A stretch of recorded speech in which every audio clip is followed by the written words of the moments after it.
बालकांड में आज संत असंत वंदना। बंदौ संत असज्जन चरना, दुख प्रद उभय बीज कछु बरना।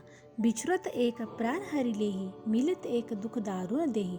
अब मैं संत और असंत दोनों के चरणों की वंदना करता हूँ। दोनों ही दुख देने वाले हैं, परंतु उनमें कुछ अंतर कहा गया है। वह अंतर यह है कि एक संत तो बिछुड़ते समय प्राण हर लेते हैं, दूसरे असंत जब मिलते हैं तब दारुण दुख देते हैं। अर्थात संतों का बिछुड़ना मरने के समान दुखदायी होता है और असंतों का मिलना भी। उपजहि एक संग जग माही, जलत जोंक जिमि गुण बिल गाही। सुधा सुरा सम साधु असाधु, जनक एक जग जलधि अगाधु। दोनों संत और असंत जगत में एक साथ पैदा होते हैं, पर एक साथ पैदा होने वाले कमल और जोंक की तरह उनके गुण अलग अलग होते हैं। कमल दर्शन और स्पर्श से सुख देता है, किंतु जोंक शरीर का स्पर्श पाते ही रक्त चूसने लगती है। साधु अमृत के समान मृत्यु रूपी संसार से उबारने वाला और असाधु मदिरा के समान मोह, प्रमाद और जड़ता उत्पन्न करने वाला है। दोनों को उत्पन्न करने वाला जगत रूपी अगाध समुद्र एक ही है। शास्त्रों में समुद्र मंथन से ही अमृत और मदिरा दोनों की उत्पत्ति बताई गई है। भल अनभल निज निज करतूति, लहत सुजस अपलोक विभूति। सुधा सुधा कर सुर सरि साधु, गरल अनल कलिमल सारी ब्याधु। गुण अवगुण जानत सब कोई, जो जेहि भाव नीक तेहि सोई। अच्छे और बुरे अपनी अपनी करनी के अनुसार सुंदर यश और अपयश की संपत्ति पाते हैं। अमृत, चंद्रमा, गंगा जी और साधु एवं विष, अग्नि, कलयुग के पापों की नदी अर्थात कर्मनाशा और हिंसा करने वाला व्याध, इनके गुण अवगुण सब कोई जानते हैं, किंतु जिसे जो भाता है उसे वही अच्छा लगता है।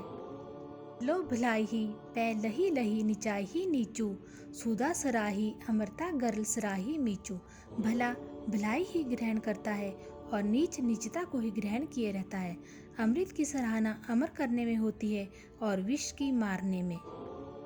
खल अघ अगुन साधु गुण गाहा, उभे अपार उदधि अवगाहा। तेहि ते कछु गुण दोष बखाने, संग्रह त्याग ना बिनु पहचाने।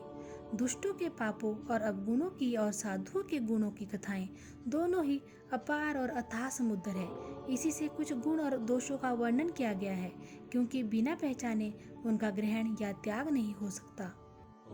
भलेउ पोच सब विधि उपजाए, गनि गुण दोष वेद बिल गाए। कहीं वेद इतिहास पुराना, विधि प्रपंच गुण अवगुण साना। भले बुरे सभी ब्रह्मा के पैदा किए हुए हैं, पर गुण और दोषों को विचार कर वेदों ने उनको अलग अलग कर दिया है। वेद, इतिहास और पुराण कहते हैं कि ब्रह्मा की यह सृष्टि गुण अवगुणों से सनी हुई है। दुख सुख पाप पुण्य दिन राति, साधु असाधु सुजाति कुजाति। दानव देव ऊंच अरि नीचू, अमियस जीवनु महारू मीचू। माया ब्रह्मा जीव जगदीसा, लच्छी अलच्छी रंक अवनीसा। काशी मगसुर सरि क्रमनासा, मरु मारव मही देव गवासा। सरग नरक अनुराग बिरागा, निगमागम गुण दोष विभागा। दुख सुख पाप पुण्य दिन रात, साधु असाधु सुजाति कुजाति, दानव देवता ऊंच नीच, अमृत विष, सुजीवन मृत्यु, माया ब्रह्म, जीव ईश्वर, संपत्ति दरिद्रता, रंक राजा, काशी मगध, गंगा कर्मनाशा, मारवाड़ मालवा, ब्राह्मण कसाई, स्वर्ग नरक, अनुराग वैराग्य, ये सभी पदार्थ ब्रह्मा की सृष्टि में है। वेद शास्त्रों ने उनके गुण दोषों का विभाग कर दिया है। जड़ चेतन गुण दोष में विश्व किन्ह करतार, संत हंस गुण गही पय परिहरि बारी बिकार। विधाता ने इस जड़ चेतन विश्व को गुण दोष में रचा है, किंतु संत रूपी हंस दोष रूपी जल को छोड़कर गुण रूपी दूध को ही ग्रहण करते हैं। श्री राम जय जय राम।